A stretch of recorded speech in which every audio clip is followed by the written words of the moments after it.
इथे आपल्याबरोबर सामाजिक कार्यकर्त्या अंजली दमानिया आहेत आणि त्यांच्याकडून आपण या संदर्भात आणखी थोडी चर्चा करूया। अंजली जी, आज जो संतोष देशमुख खून प्रकरणातला वाल्मिक कराडवरचा दाखल असलेला मकोका आहे त्याची बीड न्यायालयात सुनावणी होती, VC द्वारे ही सुनावणी होणार आहे। या संपूर्ण प्रक्रियेकडे नेमकं आपल्याला कसं पाहायचं आता? कसं आहे की आताच्या घटनेला एकच मिनिट आहे, एकच जी जी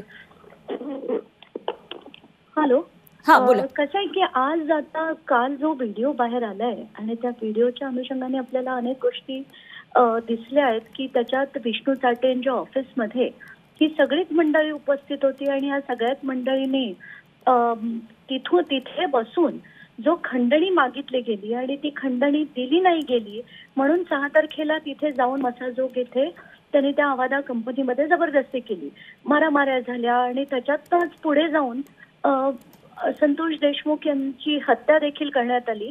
आता हा पूर्ण सिक्वेन्स आधी आपल्याला सांगण्यात आलं की ही जी खंडणीचा आरोप आहे हा FIR 11 तारखेला म्हणजे संतोष देशमुख यांच्या हत्येनंतर केला गेला। खरं तर हा 29 तारखेला रजिस्टर व्हायला हवा होता, पण जसं आपण बघितलं की राजेश पाटील सारखे जर अधिकारी यांच्याबरोबर पहिल्या दिवशीपासून जर फिरत असते तर ते एकत्रपणे कसे होते, त्यांचं कनायवन्स कसं होतं हे देखील आपल्याला जेव्हा दिसतंय तर त्याच्यातनं काय साध्य होणार असं आपल्याला वाटत होतं। पण आता हा व्हिडिओ आल्यामुळे अनेक गोष्टींचा खुलासा झालाय आणि खंडणीचा आरोप जो नंतर केला गेलाय तो आधी होता आणि हे एकत्रच सगळा कट आहे, याच्यात आता काही शंका उरली नाहीये।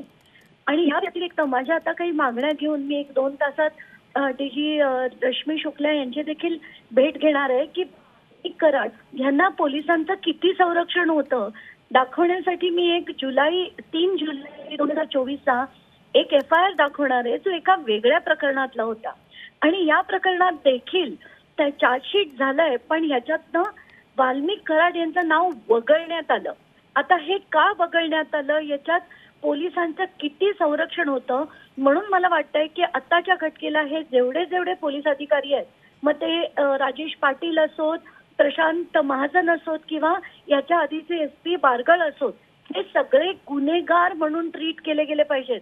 कारण अशा पोलीस अधिकाऱ्यांमुळे हे गुन्हेगारांचं सगळं तिथलं जे वरदस्त आहे तो वाढला होता आणि त्यामुळेच एवढी मोठ्या प्रमाणात दहशत तिथे होत होती। अगदी अंजलीजी, आपलं ट्विट आम्ही सकाळी पाहिलं आणि त्यामध्ये तुम्ही पोलिसांच्या भूमिकेबाबत खरं तर एक साशंकता घेतली आहे, मिलीभगत कशी आहे, राजकीय दबाव कसा आहे असं आपण म्हटलं होतं। एकंदरीतच या संपूर्ण प्रकाराकडे गृह विभागाने हे नीट हँडल केलं नाही अशा प्रकारचे सुद्धा आरोप होतात, काय नेमकं तुम्हाला म्हणायचंय? नाही, नक्कीच, कारण विष्णू चाटे अगदी पहिल्या दिवशी ते जेव्हा त्यांची पोलीस कोठडी संपली आणि न्यायालयीन कोठडी मिळणार होती त्या दिवशी ते मागणी करतात की माझी रवानगी बीड जेलमध्ये नाही तर लातूर जेलमध्ये करण्यात यावी।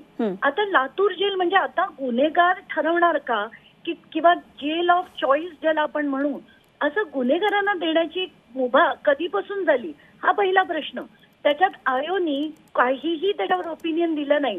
खरं तर आयोनी लढायला हवं होतं की अशा गुन्हेगारांना आर्थर रोड जेल मुंबईत ठेवायला हवं, पण तसंही त्यांनी केलं नाही। तर मला हेच वाटतं की हे जे सराईत गुन्हेगार असतात त्यांना त्यांच्या जिल्ह्याच्या बाहेर न्या, म्हणजे त्यांचा जो जे पोलीस यंत्रणेबरोबर त्यांचे जे लागेबांधे असतात ते सगळे संपून पुढे त्यांना व्यवस्थित त्यांची चौकशी म्हणा, त्यांना जो फॅसिलिटीज दिल्या जातात जेलमध्ये त्या देखील थांबल्या पाहिजे। अगदी धन्यवाद अंजलीजी, आपण बोललात झी 24 तास बरोबर आणि ही आपली भूमिका मांडली, संपूर्ण प्रतिक्रिया दिलीत त्याबद्दल। अंजली दमानिया सामाजिक कार्यकर्त्या आपल्या बरोबर होत्या, तेव्हा अनेक महत्त्वाच्या मागण्या घेऊन आता त्या भेटणार आहेत रश्मी शुक्ला यांना, त्यामुळे निश्चितच या घडामोडीकडे लक्ष असणार आहे।